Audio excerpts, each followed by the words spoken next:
നമ്മളിപ്പോൾ മലപ്പുറം ജില്ലയിലാണ്. മലപ്പുറത്ത് നിന്ന് 25 കിലോമീറ്റർ തിരൂർ നിന്ന് ഒരു 11 കിലോമീറ്റർ വെട്ടം എന്ന് പറഞ്ഞ സ്ഥലത്താണ്. ഈ ഒരു തീരത്ത് തന്നെ ഒരു മെന്റലി ചാലഞ്ച് സ്കൂൾ കാണാനാണ് വന്നിരിക്കുന്നത്. ഇത് ഇവിടുത്തെ വെട്ടം കലാസാംസ്കാരിക വേദിയുടെ കീഴിലുള്ള ഒരു ശാന്തി സ്പെഷ്യൽ സ്കൂളാണ്.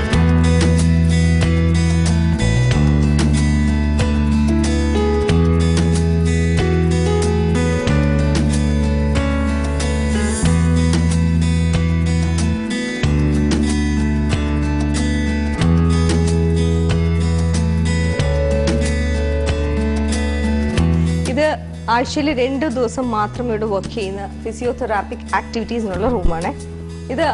വൺസ് ഇൻ എ വീക്ക് പുറത്തുനിന്നുള്ള ഈ എന്താ പറയുക ഏർലി ഡിറ്റക്ഷൻ ഗ്രൂപ്പ് ഉണ്ടല്ലോ, അങ്ങനെയുള്ള കുട്ടികളെ കൊണ്ടുവന്ന് കഴിഞ്ഞിട്ടുണ്ടെങ്കിൽ ഇവിടെ അവർക്ക് തുടക്കത്തിലേ ഇങ്ങനെ വല്ല പ്രോബ്ലംസ് ഉണ്ടെങ്കിൽ അവർക്ക് ഡിറ്റക്ട് ചെയ്ത് അതിനനുസരിച്ച് ചെയ്യാൻ പറ്റും. അല്ലാതെ ഇവിടെ ആഴ്ചയിൽ ഒരിക്കലും ഇവിടെയുള്ള കുട്ടികളുടെ ഫിസിയോതെറാപ്പിക് ആക്ടിവിറ്റീസ് നടക്കുന്ന ഈ മുറിയിലാണ്. അവരുടെ പല ഡെവലപ്മെൻറ്റിനും വേണ്ടിയുള്ള എക്യുപ്മെൻറ്റ്സ് ഇവിടെ ഉണ്ട്. 1 by 1 ആയിട്ട് ഞാൻ ഒന്ന് കാണിച്ചു തരാം.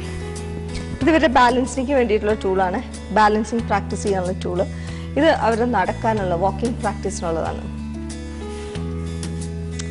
ഇത് ഈ കോർണറിൽ വെച്ചിരിക്കുന്നവരുടെ ക്ലൈംബിങ് എക്സസൈസിന് വേണ്ടിയിട്ടുള്ള സ്റ്റെപ്സ് ആണ്. ഇത് നെക്ക് ബാലൻസിങ്, പിന്നെ ടേണിങ്, സിറ്റിംഗ് അങ്ങനെയുള്ള കാര്യങ്ങൾ പ്രാക്ടീസ് ചെയ്യാൻ വേണ്ടിയിട്ടുള്ള ഏരിയയാണിത്. ഇത് അവരുടെ മെന്റൽ ഐക്കോ ഡെവലപ്പ് ചെയ്യാൻ വേണ്ടിയിട്ടുള്ളതാണ്.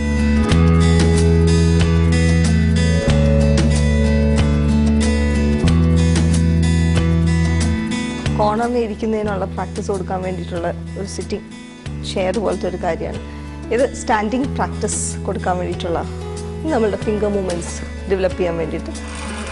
ഇതിൻ്റെ താഴെ കുറച്ച് വെയ്റ്റ്സ് ഒക്കെ ഉണ്ട് കേട്ടോ, അതൊക്കെ കണക്ട് ചെയ്തിട്ടാണ് ചെയ്യുന്നത്. ഇവിടെ ഈ ഒരു ടേബിൾ അവർ എക്സാമിനേഷൻ ടേബിളായിട്ട് യൂസ് ചെയ്യാണ്. ഈ ഒരു കുഷ്യൻസ് എന്നൊക്കെ പറയുന്നത് അവർ നെക്ക് കൺട്രോൾ ചെക്ക് ചെയ്യാനും അതിന് വേണ്ടിയിട്ടൊക്കെയാണ്. ഈ ഓരോ സൈസിലുള്ളത് ഡിപ്പെൻഡ്സ് ഓൺ ഈ നെക്ക് കൺട്രോളിൻ്റെ ഇൻറ്റൻസിറ്റിയും അതേപോലെ തന്നെ അവരുടെ ഒരു പ്രായവും കൂടെ നോക്കിയിട്ട് ഏത് കുഷ്യനാണ് യൂസ് ചെയ്യണമെന്ന് നോക്കുകയാണ്, അങ്ങനെയാണ് ചെയ്യുന്നത്. പിന്നെ അത് കൂടാണ്ട് സ്പീച്ച് തെറാപ്പിയുടെ ക്ലാസ്സസും ഈ ഒരു ഫിസിയോതെറാപ്പി റൂമിലാണ് നടക്കുന്നത്.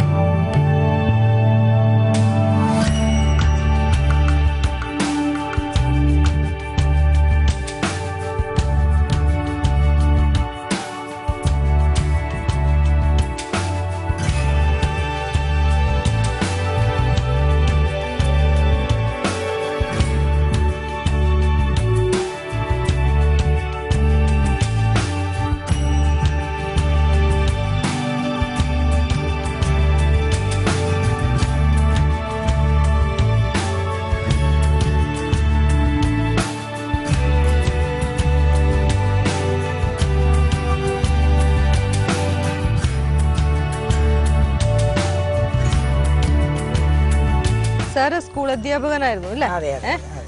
ആ സമയത്ത് സാർ ഇങ്ങനെ ഒരു സ്കൂൾ തുടങ്ങിയിട്ടുണ്ടായിരുന്നോ, അതോ എപ്പോഴും ഇതിന്റെ ഒരു തുടക്കം? റിട്ടയർ ചെയ്തതിന്റെ ശേഷമാണ്. ഇതിന്റെ മുമ്പ് ഇവിടെ 88 രജിസ്ട്രേഷൻ നടത്തിയിട്ടുള്ള വെട്ടം കലാ സാംസ്കാരിക വേദി എന്ന് പറയുന്ന സ്ഥാപനം, അതിന്റെ കീഴിലുള്ള ഒരു പ്രൊജക്റ്റാണ്.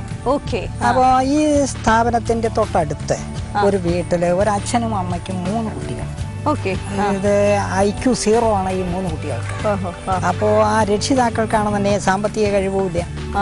അങ്ങനെ ജോലിക്ക് പോലും അവിടുത്തെ ആളുകൾക്ക് പോകാൻ വയ്യാത്തൊരവസ്ഥയിൽ അടുത്ത വീട്ടിലെ ആൾക്കാരൊക്കെ വരുമ്പോൾ ഈ കുട്ടികൾ വാരിപ്പിടിച്ച് തകരാറായിട്ട് അടുത്ത വീട്ടിലേക്ക് പോവാത്തൊരവസ്ഥ.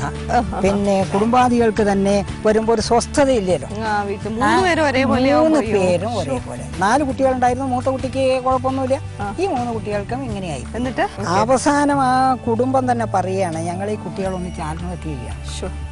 അപ്പോഴാണ് ഞങ്ങൾ ഇതിനെ സംബന്ധിച്ച് ഈ സാംസ്കാരിക വേദിയുടെ കമ്മിറ്റിയിൽ ചർച്ച ചെയ്യണം.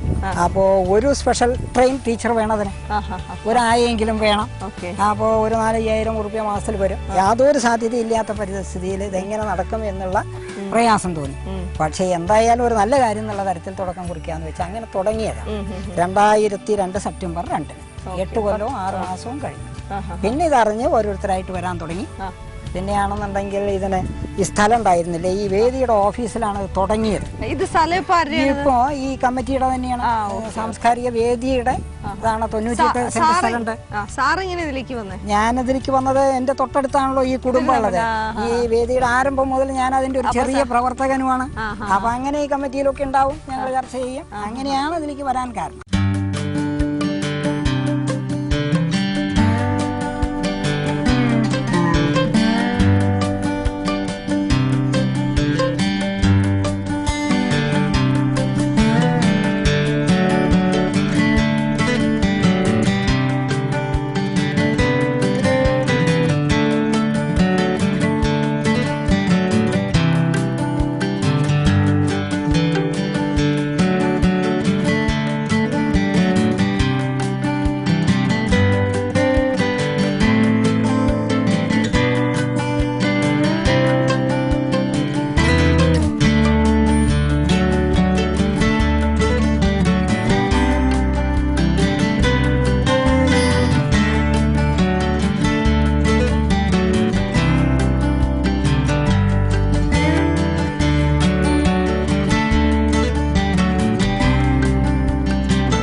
നമ്മൾ പല മെന്റലി ചാലഞ്ച് സ്കൂൾസിലും പോയിട്ടുണ്ട്. പക്ഷേ ഇത്രയധികം നാട്ടുകാരുടെ ഇൻവോൾവ്മെന്റും സപ്പോർട്ടും കിട്ടിയ ഒരു സ്കൂൾ നമ്മൾ ഇതുവരെ കണ്ടിട്ടില്ല.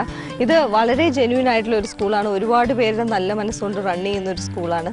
ഇവിടെ ഈ ബിൽഡിംഗ് പണിയാൻ തന്നെ 15+ lakhs rupees ആവശ്യം വന്നിരുന്നു. അതിലൊരു 11+ lakhs സുധാ ജനാർദ്ദൻ എന്ന് പറഞ്ഞൊരു വ്യക്തിയാണ് ഡൊണേറ്റ് ചെയ്തത്. അങ്ങനെ ഒരുപാട് പേര് സഹായിച്ചിട്ടുണ്ട്. ഇനി ഇവരുടെ ഒരു നെക്സ്റ്റ് ഡ്രീം പ്രോജക്റ്റ് എന്ന് പറയുന്നത് മെന്റലി ചാലഞ്ച്ഡ് ആയിട്ടുള്ള പെൺകുട്ടികളുടെ അമ്മമാർക്ക് വേണ്ടിയിട്ടുള്ളതാണ്. അവർ പലപ്പോഴും വന്ന് സങ്കടം ഇവരുടെ അടുത്ത് പറയാറുണ്ടെന്ന് വെച്ചാൽ അവരുടെ കുട്ടികൾ, ഈ പെൺകുട്ടികൾ വലുതായി കഴിയുമ്പോൾ അവരുടെ മരണശേഷം, വെച്ചാൽ അമ്മമാരുടെ മരണശേഷം ഈ കുട്ടികളെ എവിടെ താമസിപ്പിക്കും, ആര് നോക്കും എന്നുള്ളൊരു ടെൻഷൻ ഇവരുമായിട്ട് വന്ന് ഷെയർ ചെയ്യാറുണ്ട്. അപ്പോൾ ഇവർക്ക് അങ്ങനെയുള്ള ഒരു പ്രോജക്റ്റാണ് അവരുടെ നെക്സ്റ്റ്. അവരെ അങ്ങനെയുള്ള പെൺകുട്ടികളെ താമസിപ്പിക്കാൻ വേണ്ടിയിട്ടുള്ള ഒരു ബിൽഡിംഗ് ആണ് അവർക്ക് ആവശ്യം. അതിന് വേണ്ടിയുള്ള പ്രൊസീജിയേഴ്സിലാണ് ഇപ്പോൾ നടക്കുന്നത്. അതിനും ഇവർക്ക് ഒരുപാട് പേരുടെ ഹെൽപ്പ് ആവശ്യമുണ്ട്.